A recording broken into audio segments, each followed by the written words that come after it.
welcome to another episode of Talking College Football with JJ Kitchen. Of course, I'm your host, JJ Kitchen.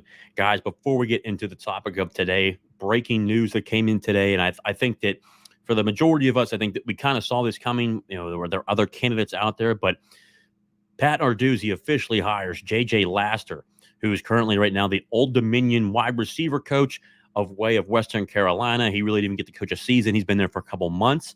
So really, Western Carolina's wide receiver coach and FCS wide receiver coach of the year. But before we get into it, guys, of course, subscribe to the channel. We're going to have a giveaway at 1,000 subscribers. But more importantly, like the video too. Subscribe, like, hit those buttons down below, and leave a comment on what you think of the new hires, the offensive staff in general. I'd love to hear your comments, but more importantly, subscribe to the channel and like the video and share it with your friends. But of course, as we get into it here, the show is sponsored by Colonial Beer, located at 4986 Library Road in Bethel Park, PA, 15102. Again, guys, the amount of selection that they have there, it's a ginormous place. If you have a party you're going to or you're hosting a party, that's the place to go, run by two incredible, great pit men, guys I've known for a long time. They have a huge selection, whether it's light beers, lagers, IPAs, doesn't matter. But more importantly, they also have the Fake Slide Pilsner, which helps support the players at the University of Pittsburgh, but also supports Alliance 412, which is the preferred collective of the University of Pittsburgh. And again, if you're not subscribed to Alliance 412, they'll be releasing new videos every once in a while. They got some new ones that just came up that I got to watch, especially with some old-time legends. But they'll have more throughout the season. If you haven't subscribed, also subscribe to Alliance 412. Great people over there, Jeff Goldberg, John Pelusi, Chris Bickle, those guys are putting in a lot of work. And we get to the offseason again here, the portal is going to be opening up, and we need your help. So subscribe to Alliance 412. And, of course, go visit my friends over at Colonial Beer, located at 4986 Library Road in Bethel Park, PA, 15102. Again, guys, the big topic of today that really dropped this morning, knew it was coming eventually down the pipe. But Pitt hires Old Dominion, but also Western Carolina wide receiver coach J.J. Laster. Last year, he just finished up. He was the wide receivers coach of the year in the FCS. That gave him a big-time promotion to ODU, Old Dominion University in Virginia. That's run by head coach Ricky Ronnie. If you remember Ricky Ronnie, for people that wonder, hey, that kind of sounds familiar. He was the offensive coordinator for a while for the Penn State Nittany Lions. I thought he did a really good job for the amount of talent that he had there. Developed Sean Clifford. I think Clifford came in as a 5-star recruit, but was certainly missing a lot of attributes. He was able to work in a lot of things. But also, too, Ricky was a heck of a recruiter up there. Took the head coaching job a couple of years ago with Old Dominion. Has had some big wins, one notably over Virginia Tech. So he's a good football coach, great recruiter. And saw the value in what J.J. Laster could bring as the FCS wide receiver coach of the year. Was there at Western Carolina University for 3 years. Before that, he was at Gardner Webb. At Gardner Webb, he coached running backs, had all Big South running backs. I know Gardner Webb all too well. I've got a friend of mine from here in the Pittsburgh area that coaches baseball down there. Great university, but certainly not an easy place to recruit. And he's able to have all Big South running backs there. Then he goes to Western Carolina, has multiple guys that are prepared for the NFL. Obviously, Sensory Lee, Raphael Williams, when he was there, Raphael did so well that he went to San Diego State, had to sit out this past year due to transfer roles, was able to transfer this year and be playing right away. So now he's back with him again. A lot of different guys that were there. Obviously, there's another wide receiver, blanking on his name currently, but he's actually produced a lot in the Shrine Bowl, getting ready for the NFL draft, another wide receiver that was passed along. The production at Western Carolina is well known. The question that I have here at my point is the recruiting. That is the one thing, when you look at the recruiting aspect, the kind of, people are going to say, well, it kind of answers the question for you. You had guys at, Western Carolina, Gardner Webb, who were looked at for the NFL, got drafted in the NFL. You would have to think that he's going to probably do a good job at Pitt. To an extent, I agree. But, when I look at it, this is a very young offensive staff. There's a veteran, obviously completely different than what's on the other side of the football in terms of defense, the amount of veteran coaches that are currently there right now. But you know what? I look at it. It's a young, up-and-coming coach again, FCS wide receiver coach of the year. That's not to be taken lightly. We've seen across the country where there's been coaches that go to the NFL. Iowa State lost their offensive coordinator today to the NFL, 33 years old. Cade Bell, 31 years old, in the same realm. Just numerous guys. Obviously, Brian McClendon was one of the offensive coordinator position candidates for Pitt. Obviously, he's a wide receiver coach and the passing game coordinator with Georgia. Eventually pulled out of the search for Pitt, and now has left Georgia to take the wide receiver coach position with the Tampa Bay Buccaneers in the NFL. And it just seems more and more that there's guys leaving college football to go to the National Football League. But when it comes to J.J. Laster, I think he's a good football coach. He's clearly shown to develop talent from where he's been, and no matter where he's been, might have been at the lower levels, the Big South, which was the FCS level at the time. Big South ended up going Big South ended up being FBS later on. Obviously, Western Carolina goes there with Cade Bell for 3 years. Does a really good job there in the FCS level. One of the things I wrote down here and just the notes to what he was able to produce. He coached, obviously, Western Carolina. He had a wide receivers that had they had a top offense with the wide receivers in the FCS in 2023, averaging 504 yards per game. And we're third in the country in pass offense, 320 yards passing per game. Laster's receivers, guys that we know, Century Lee, who's also on the Pitt roster now, last year had 46 receptions for 792 yards and 8 touchdowns and earned all Southern Conference honors. In 2022, Laster helped Western Carolina to a 6th in the FCS in total offense and 7th in best passing offense.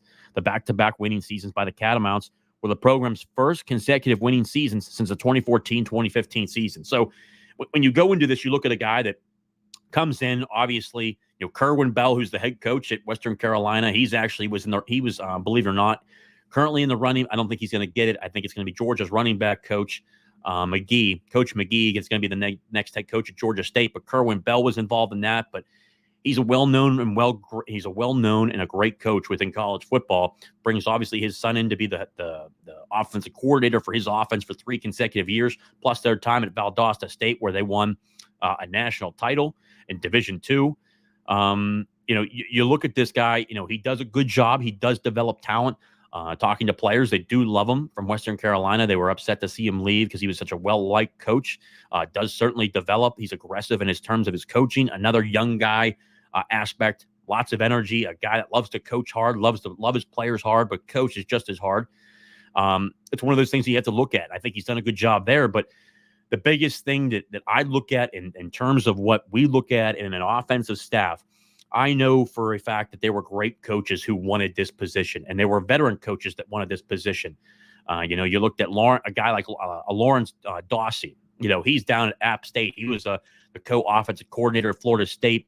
Was a wide receiver coach at Texas A&M, a guy that was tremendous in terms of what he was able to produce in terms of wide receivers, but recruiting.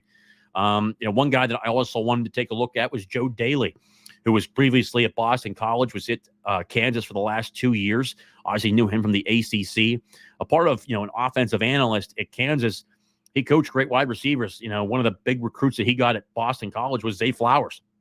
Zay Flowers and a couple other wide receivers that did really well. Butler, who got drafted out of Boston College, then goes to Kansas. Obviously, one of the more up-and-coming offenses, especially that were there. Obviously, Kansas lost their offensive coordinator to Penn State here in the last couple months. But Joe Daly was another guy you could take a look at. Also, A.J. Hampton out of VMI. I thought he was a great coach. He was a wide receiver coach and pass game coordinator, 27, 28 years old, obviously on the little bit, again, on the younger side, but he was a under 30 coach. A couple guys like that, that would be more of a risk too in terms of recruiting, but he's done the job everywhere he's been. So you look at that, 2 other veteran coaches, another young guy.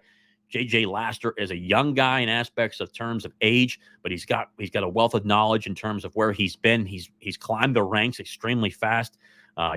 His job at Western Carolina was evident because that's why Old Dominion went after him. Old Dominion obviously had some big wins, as I mentioned, in Virginia Tech in the past couple of years in terms of bringing Virginia Tech to their house and getting a W. But when you get a big promotion like that to the FBS, it's noticeable, and it's very noticeable. I looked at JJ as a guy that was definitely going to be a candidate. I think we've seen through college football guys that take jobs for 2 or 3 months. Manny Diaz, a head coach, has even done it where he took the head coaching job for about a month at Temple and takes the head coaching job at Miami. So I saw him as a very much potential candidate. Obviously, when you're in the FCS wide receiver coach of the year, you look at what the process of how Cade Bell does business currently. He does hire guys that he knows. Jeremy DeVoe, I understand that hire because you want the offensive line clicking right away and how the offense runs. And then maybe down the road, you look for a different guy if it comes down to that. Obviously, I love Lindsey Lamar. I think he's a great running back coach, played running back at USF. He's done a phenomenal job in terms of his career development. That's why he's here, an aggressive recruiter, especially through Virginia, the DMV, Maryland. When you look at Pennsylvania, obviously over to Ohio. Same thing with Jacob Bronowski.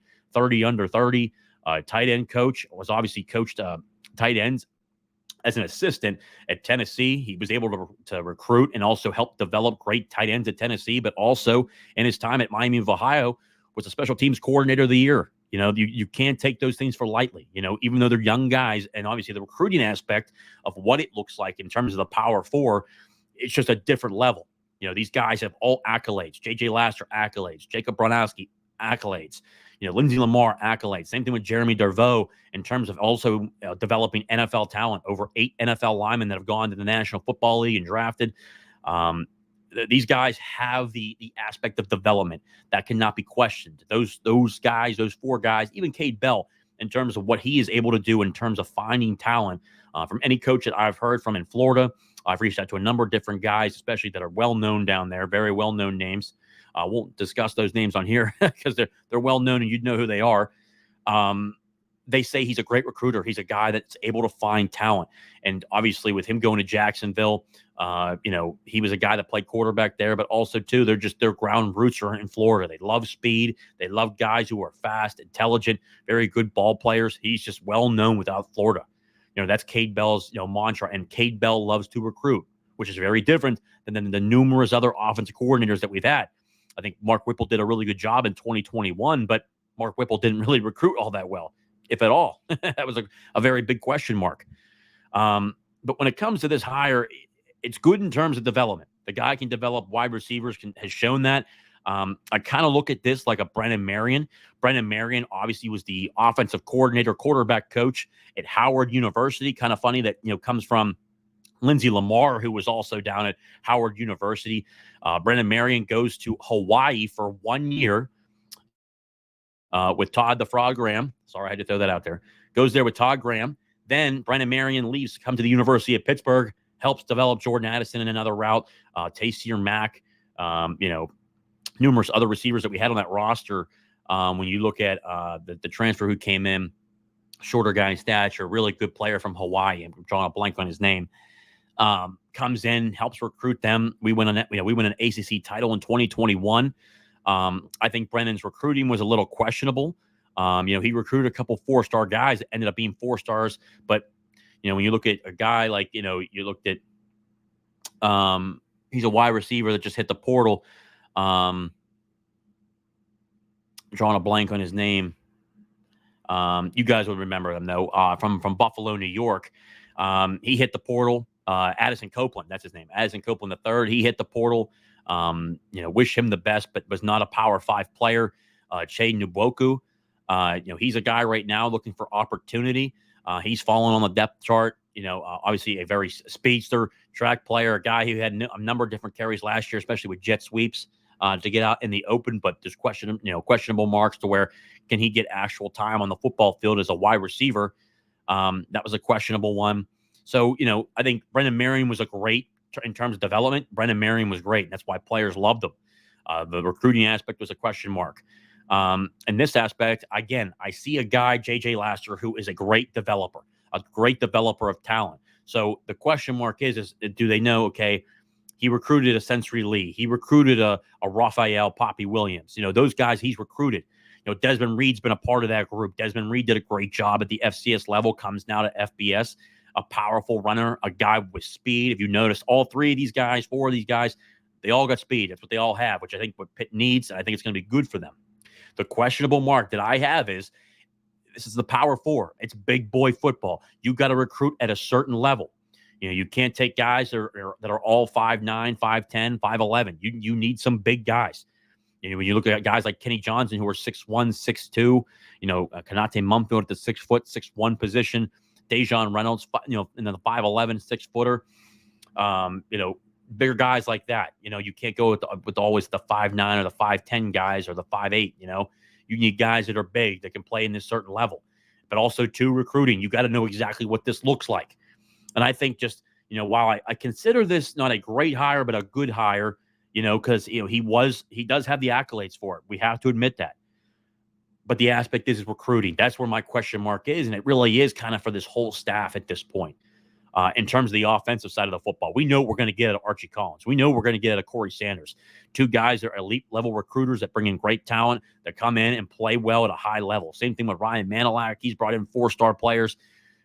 So is Archie Collins and Corey Sanders. They've brought in 4-star players. But the questionable marks that I have at this point is that, it's a young staff. It's a young staff with limited experience, and I would have liked to have had one experienced guy on that side of the football. I thought there were good names out there. I thought there were guys that, me personally, just going through a list of guys that I looked at that could potentially use an upgrade in terms of a promotion. Like the guys that I named, I think those would have been great hires too. I'd look at this as a questionable, not questionable in terms of development, but in terms of recruiting. The recruiting stuff, we just have to wait and see. It's a wait and see game at this point. But give J.J. Laster his flowers because he has developed talent. He has shown that. He has done that. You have to give him credit, especially too. Look, when you're at the FCS level, when you develop NFL talent, you need a lot of props for that. It's the FCS level. It's not Power 5. We're Power 5. You're looking at a number of different guys. You'll have one or two guys every year. I mean, he's had guys all 3 years that have gone to the National Football League, and they're guys who are going to be drafted. It's concluding this year with a wide receiver that's currently there, and the Shrine Bowl who just lit it up. So, again, would I have liked to see a veteran coach come in here and the guy with strong ties to recruiting? Certainly. That was a guy that, it was a kind of like the mantra I was looking at, but I kind of knew in the back of my mind the way this was going, it was going to sound like J.J. Laster was going to be the guy. And again, he's a guy that when you look at him, he's produced, again, Gardner Webb for 2019.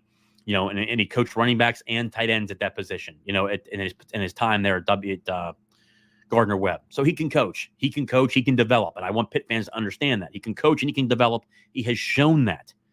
The questionable mark that I have here at this point is, can he recruit? Can all these guys recruit? And the same goes for Tim Doust. Tim Doust is another guy. He developed a couple NFL guys that were well known at the level in terms of, what he was able to produce at Syracuse. He was able to do that. He's been a journeyman since, going from different place to different place, from, a D coordinator at Ball State to a defensive line coach at Eastern Carolina, which Eastern Carolina, the numbers don't lie there either. They improved. They were a top 10 defense in the FBS when it comes to tackles for loss, and also rush defense. That's like the Q of the Pat Narduzzi defense. So, when you look at the offensive staff, though, it is young. There are certainly questions where you could ask yourself, hey, what do we have here in terms of recruiting? The backlog of, what they've recruited in terms of players to their schools, it can be questioned. I think J.J. Laster has done a good job to bringing in certain talent. One guy I know that's still at Western Carolina had to sit out last year due to transfer rules, I believe. Due to transfer rules, I don't think it was an injury, was Santana Fleming. Santana Fleming was a 4-star ESPN 300 recruit.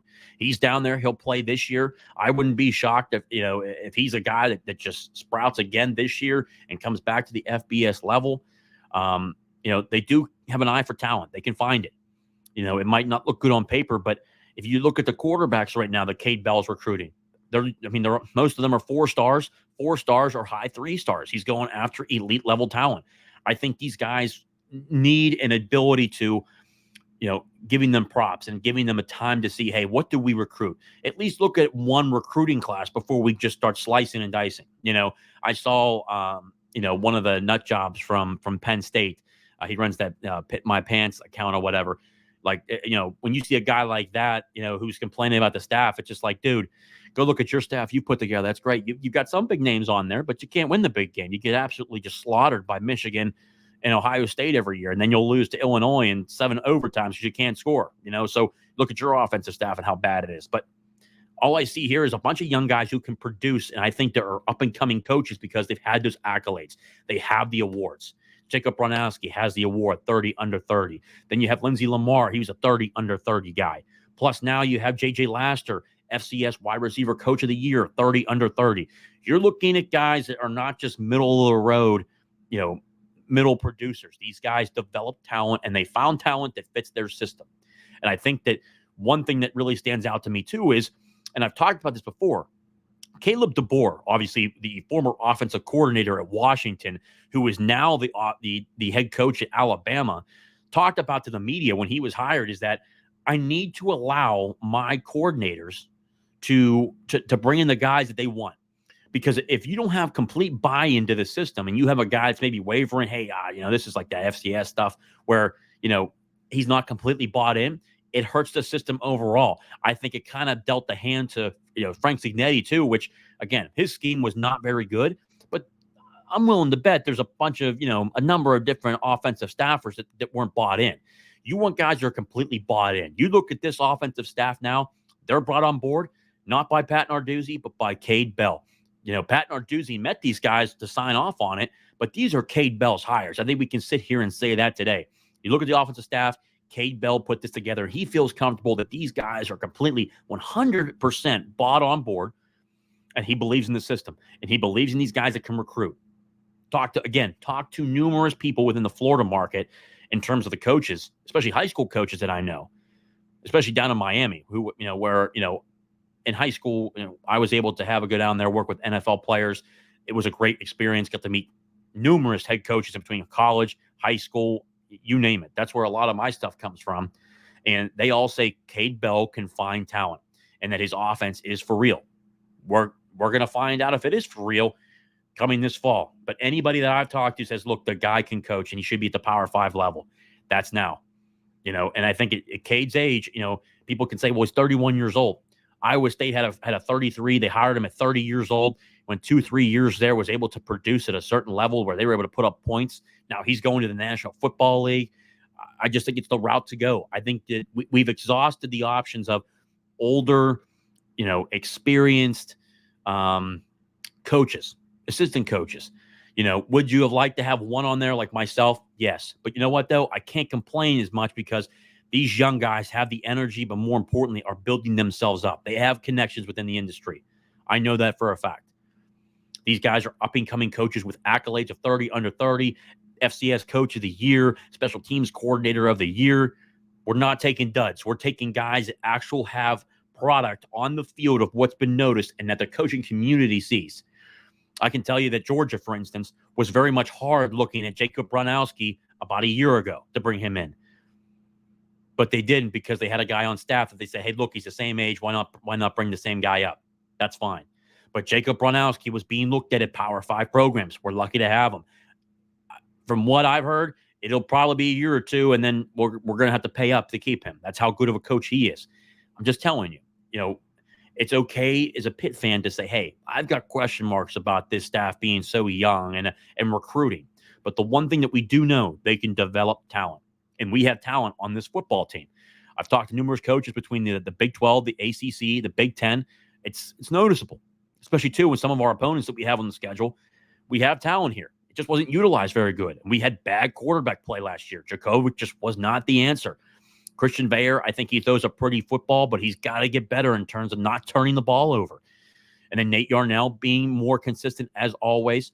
Being consistent, he was a guy that played the best out of all of them. That's why he is the going-in starter. There will be a competition. Eli Holstein will be there. Ty Diffenbach will be there. Julian Duggar will be there. There's going to be a quarterback battle. I think Eli Holstein's got a lot of talent. I think it's going to be hard to keep him off the field. But like anything else, it even says why, for instance, DraftKings and all them have Pitt at 6.5 wins.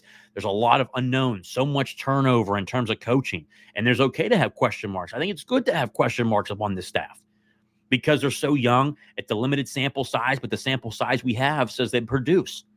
It's okay to have questions, though. But the one thing is for sure, continue to support the football team. And I think that as spring ball comes along and we continue to watch this team come together, the staff is completely together, I really do see we'll get more of our answers. The spring game will be vanilla, as always, every year. We won't know much in the first game of the year against Kent State. Our job's to go in there and just obviously win by a lot. Whip and just have a big victory, very easily victory, where you bring in the backups where you've done your job.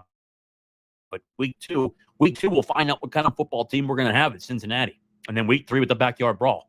But you got to support the staff. You've got to support the young guys on this staff. There's good things that have question marks, but the chirping from, Penn State, guys who live in their mom's basement that post on Twitter every single day, they really don't matter. They really don't. Or the people from West Virginia, they got their own problems. They've had one good year in the last 6 years. They had 3 losing seasons in the last 5 years. So I think Pat Narduzzi, in terms of winning an ACC title in 2021, give him his props. He had one bad year, a very bad year at 3-9. Let's see if he bounces back. If it burns down and it doesn't turn out very well, I don't think Pat Narduzzi will be here in 2025.